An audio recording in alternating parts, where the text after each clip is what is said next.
Welcome to the T. Naveen Paul Ministries.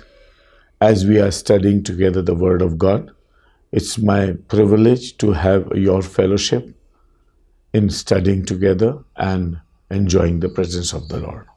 The subject for today is Revelation chapter 5, verses 1 to 5. In chapter 4, we have already seen that John was called up to heaven, where he saw the throne of God. He could not see the countenance of God, but it was a glorious scene for him to see God seated on the throne and 24 elders around and 4 beasts with eyes all over their body worshipping God together. In this chapter, we see a wonderful worship of the Lord God as creator and as master. In chapter 4, we do not read anything about Jesus Christ, but we read about God the Father. This is an excellent revelation before us.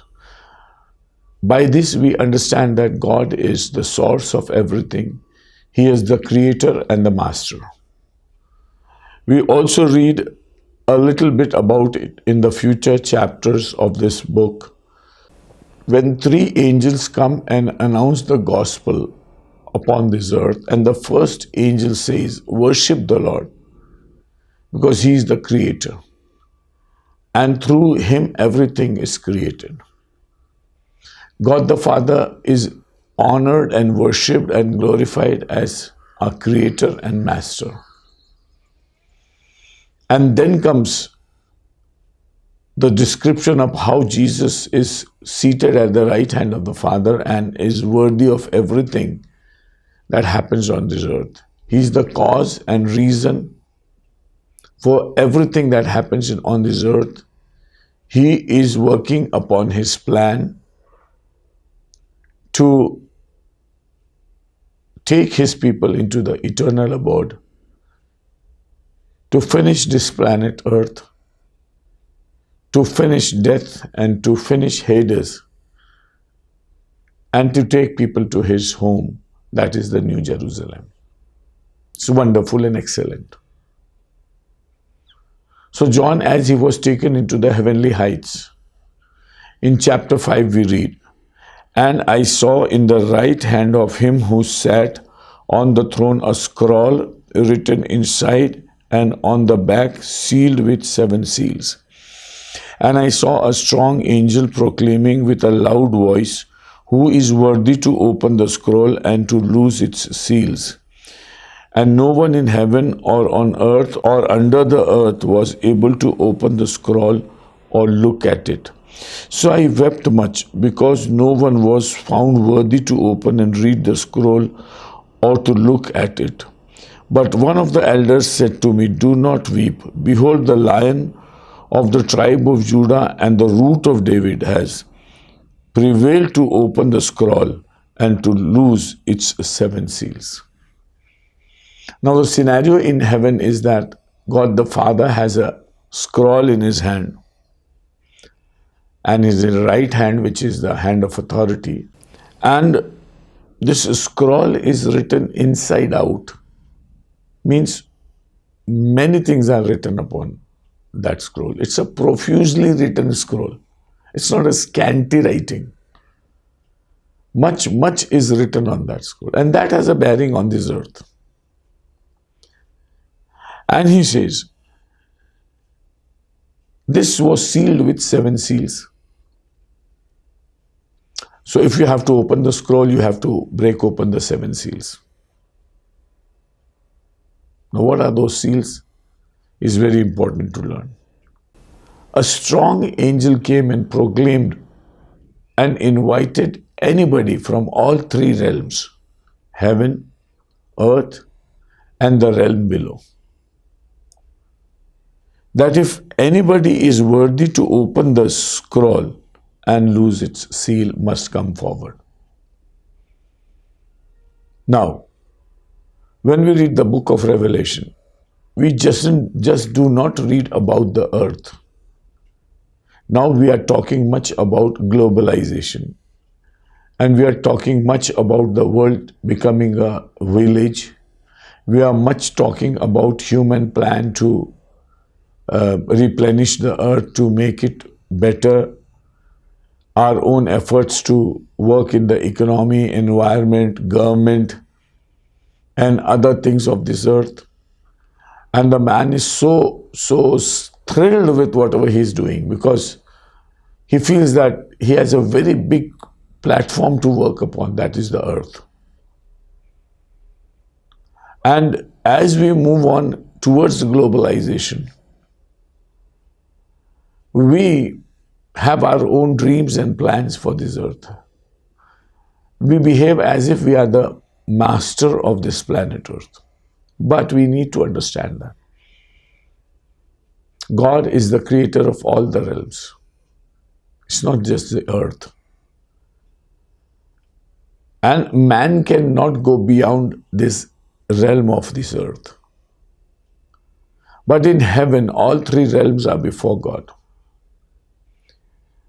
And God deals with the realms together at the same time. All three realms are subject to God's action and discretion at the same time. So, there is a big announcement made by an angel. We do not know what instrument he uses, what medium he uses to make this announcement. But it's a trans-realm announcement which is not even dreamed of by man. When God announces, the announcements go to all the realms. Because He's dealing with all the realms.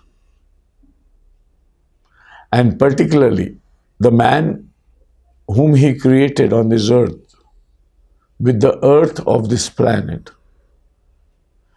has something or the other to do with all three realms. The heaven and the earth and the realm below. But as human beings, when we are born on this earth, our boundaries, our limitations are limited to this earth only. If we want to talk about anything beyond this earth, we need God. Hallelujah. We need to understand that. So, however big we may be thinking, but it's too small in the sight of the Lord. God is not just thrilled with whatever is happening on this earth, but God has an invitation to all the people in all the realms to come forward. And if they are capable and if they are worthy, to take the book or the scroll from the hands of the Father. Now, the important declaration which is made over here is that one has to be worthy. One has to qualify. One has to be sufficient enough to take the book or the scroll from the right hand of the Father. Now, this was the announcement. This announcement goes to all three realms. And John is hearing that. He's watching the whole scenario. The book is sealed. The seals are to be opened. Why not keep the book sealed? No. It's time for the seal to be opened. God wants the seals to be opened. He is the one who has written profusely about all the realms and what is going to happen into those realms. He is the one who has sealed them. And unless one is worthy, he cannot even touch that book. Opening the seal is a thing of a far more consequence. It's a distant thing for man.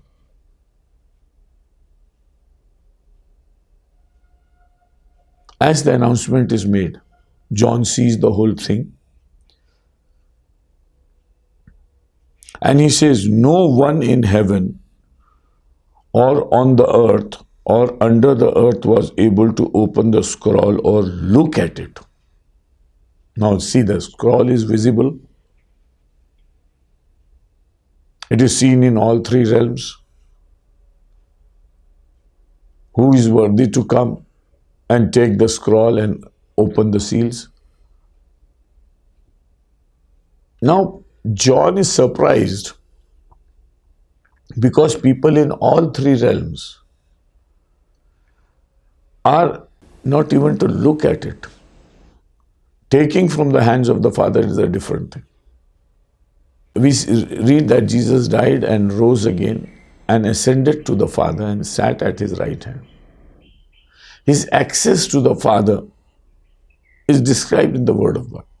Where nobody else could ever go, Jesus has gone to that place. And according to Philippians 2, he lowered himself to no value. And God raised him up to a very, very high value. That is sitting at the right hand of the Father, a worthiness which is required in heaven. So all three realms were looking for somebody worthy. None was worthy. The whole heaven is filled with angels, the elders, the four beasts, the cherubim and seraphim. None of them is even able to look at it. This was like a surprise to everyone. But this was a very asking situation. You see, the Lord of the three realms demands some kind of a righteousness, which is not in this world, not even in any of the realms. You see, Jesus said when Holy Spirit comes, he will render answerless the world. Answerless because for the sake of sin, they will be answerless because they have not believed in Jesus Christ. For the sake of righteousness, they will be answerless because Jesus has gone and has taken the place in the right hand of the Father. Nobody else could ever go there. That is the highest kind of righteousness in the sight of God. We talk of a lot of righteousness, we talk of a lot of spiritual people, we talk of a lot of God-men. We talk of a lot of inventions, spiritual inventions and new gods and goddesses coming up. But nobody is worthy to sit at the right hand of the Father. Though the world is answerless as far as the righteousness is concerned, and the world is answerless as far as the judgment is concerned, because Satan is already adjudged and he has to go to hell. So here we read that no one in heaven or on earth or under the earth was able to open the scroll or to look at it. At least the heaven should have been worthy. We are so heaven-minded people. We think that heaven is all qualified, all perfect. But the kind of worthiness that God wants in a person is not found in heaven. See, understand the depth of the righteousness of God. Understand the worthiness that God expects from someone who can be able to take the book and open the seals. The values were very high, and all three realms were devoid of it. Then the word says, but one of the I wept much, fourth verse, I wept much. John started weeping. A very peculiar thing. You are a by-watcher. You're not emotionally involved in anything. You are witnessing something which is happening. And you start weeping. And here he says, I wept much. Why did John weep? John wept much because of the three realms which were unworthy. If there is a scroll and if it is sealed, there should be someone to open it. A stalemate, a blocked situation can never be expected by anybody, nor can be accepted by the person. This was unacceptable to John. Unworthy person was unacceptable to God, and not opening of the seal was unacceptable to John. So this was a very peculiar situation that he was in. So he started weeping. See, as a representative of mankind, he started weeping. How can something which is in the hands of the Lord and planned for this world and all the three realms be blocked in such a way? How can everything be unworthy before God the Father? So he wept. Deep down in his heart, he wanted that the scroll should be opened.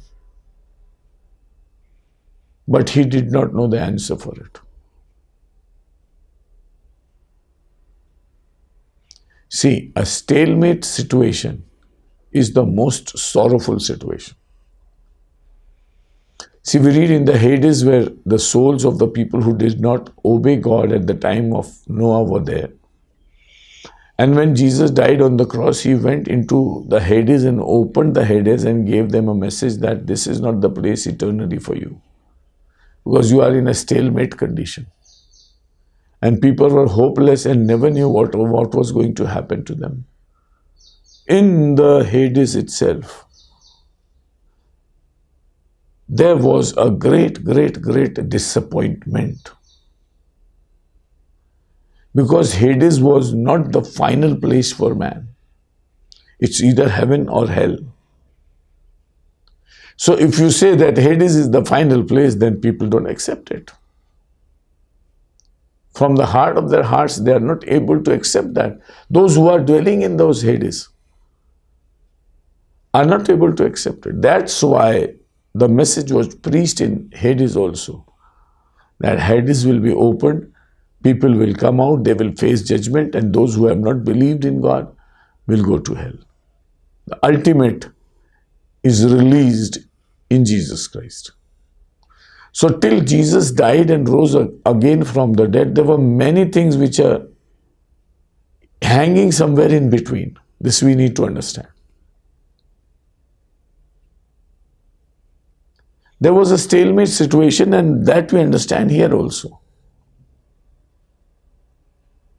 You need an answer, you want an answer, but you don't have an answer. So what do? You weep. Because you are not comfortable in that situation. Wherever there is a seal, the seal is to be opened. Because when God is there, nothing can be concealed. And nothing can be kept hidden eternally. Everything will be opened before us as we reach the throne of God. If we reach the throne of God, and if we see a book or a scroll in his hand, seals are not opened, that is a miserable condition. No one would be able to ever go before the Father with the scroll being sealed. Scroll has to be opened. John started weeping. So much so, as we say that when somebody is, for example, admitted in an ICU, and if for days together, if that person is in ICU, you don't accept so easily the situation. At times you start saying it's better if he dies. Because that ICU is like a stalemate situation for him. He should be either this side or that side. This helps us to understand what stalemate condition was there on that day. So, wept much because no one was found worthy to open and read the scroll or look at it.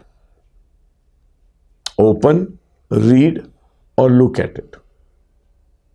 Now, first you look, then only you open, and then only you read. When you are not able to look at it, how can you open and how can you read? So the whole story is still locked up, which needs to be opened. Verse 5. So I wept much. Verse 5. But one of the elders said to me, while John was weeping, as our representative in those heavenly heights, John started weeping because the lockdown situation of all three realms was not acceptable. This is an inherent knowledge which is in the heart of every man, that whatever God has made has to come to a decision according to the plan of God. This is the reason for weeping. The mind doesn't work, but the heart says there is something wrong. The whole being of a person cannot read or understand it. Yet the inherent knowledge says that there is something wrong. How desperately we need God, we can understand from this verse. So one of the elders who were there sitting besides the throne of God said, "Do not weep." So the elder was also not very happy seeing John weeping. He wanted John to stop weeping.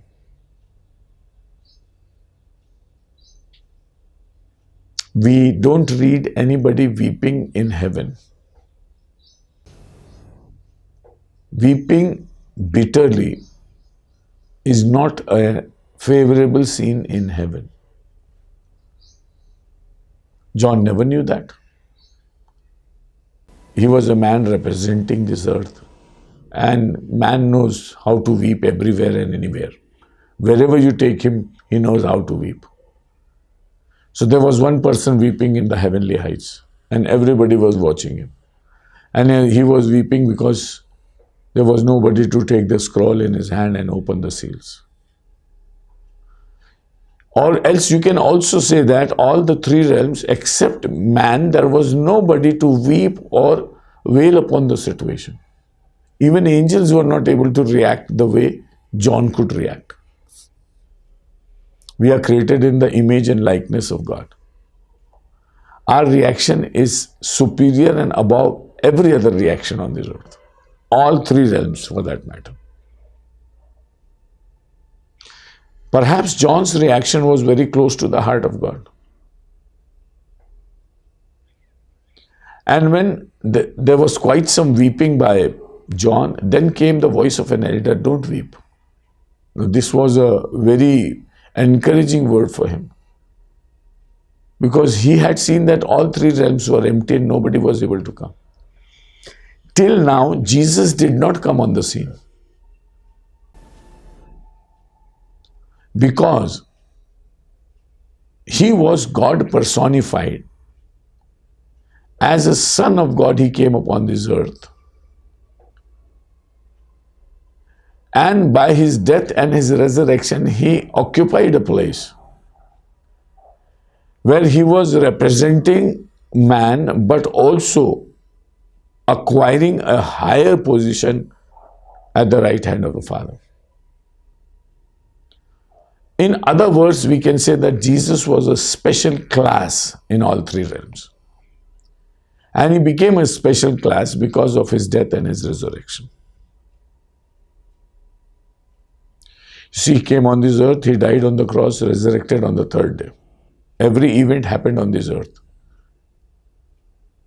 And he became very humble and took the form of a human being. But we must praise and worship God, and we must understand that what span he achieved by this is indescribable. The greatest event on all the three realms was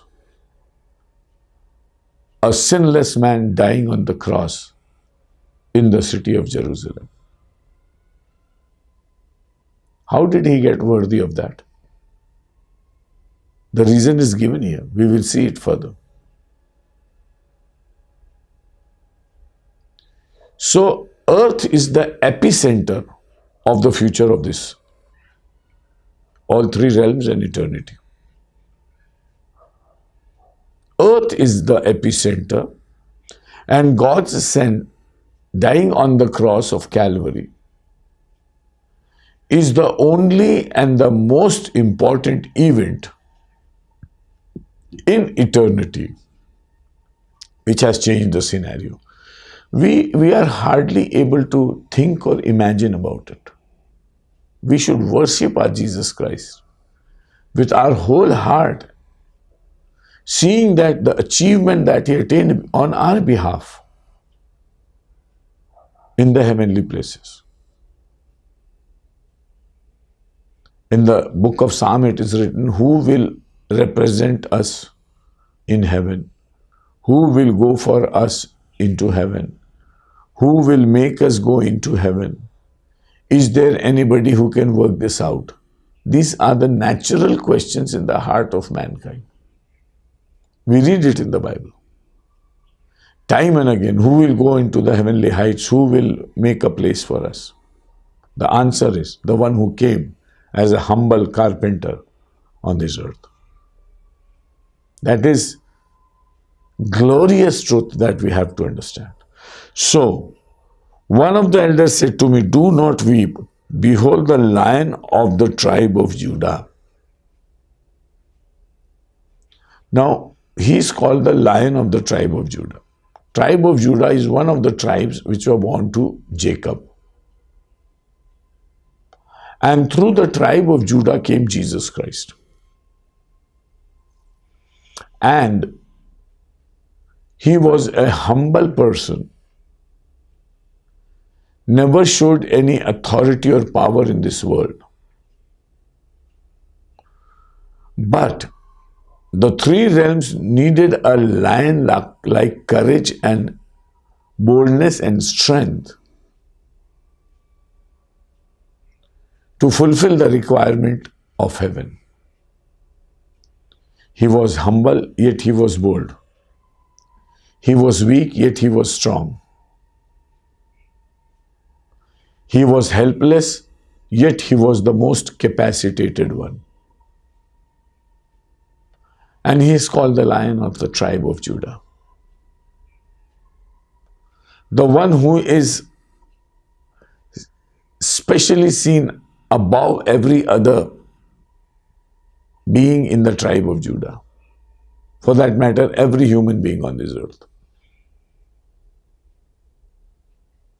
He has a heavenly courage. He has the heavenly capacity.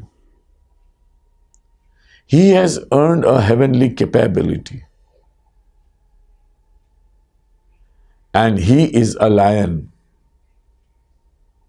like whom there could be nobody else. No being on this earth can be like him. No being in heaven can be like him. No being in the world below can be like him. So here the word says, he is the root of David. He is not the offshoot of David. Psalm 110 and verse 1 says, in the Psalm David says, I told my Lord, my God told my Lord to sit at his right hand till he makes everybody a footstool of him. Now David calls him his Lord. And Jesus asked this question in the New Testament also, and people had no answer. Why did he say that God told my Lord to sit at his right hand? Meaning that God told my Jesus to sit at his right hand till he makes the people footstool of Jesus Christ. Why did he call him Lord? Because he is the root of David. This is what the Bible says. And he has prevailed. It was like a battle. It was like a battle between the intention to keep the seals sealed and the intention to open the seals. We need to understand that. As the seals are opened in heaven, the effect is seen on this earth. The effect is seen on all three realms. So the seals have a bearing on the happenings in all three realms today and the future of these realms. So let us worship the Lord. Praise our Jesus Christ. Praise our Lamb, who is the Lion of the tribe of Judah and who is the root of David. Let us understand the highest name that God has given him and the highest place that God has given him to become worthy to open the seals, to decide the fate of this earth and also the other two realms, and to ultimately earn everything for the sake of the Father and create a new place for us in the New Jerusalem. Had Jesus not been there, none of these things would have happened. Things are changing fast. Days are changing fast. Situations are changing fast. At times, those things that are prophesied are not very encouraging. We see so many prophecies which talk about tough times for mankind. We must understand that the seals are being opened. And the world is taking a change. World is moving towards a future which God has planned for her. And that is possible only in Jesus Christ. Let's worship our Lord and adore Him always for what He has attained and for the way He has prevailed above every situation and the way He has proved Himself worthy to present Him before God the Father, and not only to present, but to take the scroll from His hands and open the seals. May the Lord bless us on this meditation, and may we open our hearts to the Lord our God and our Savior Jesus Christ to give Him honor and glory and worship as He deserves from us. Thank you so much, and God bless you.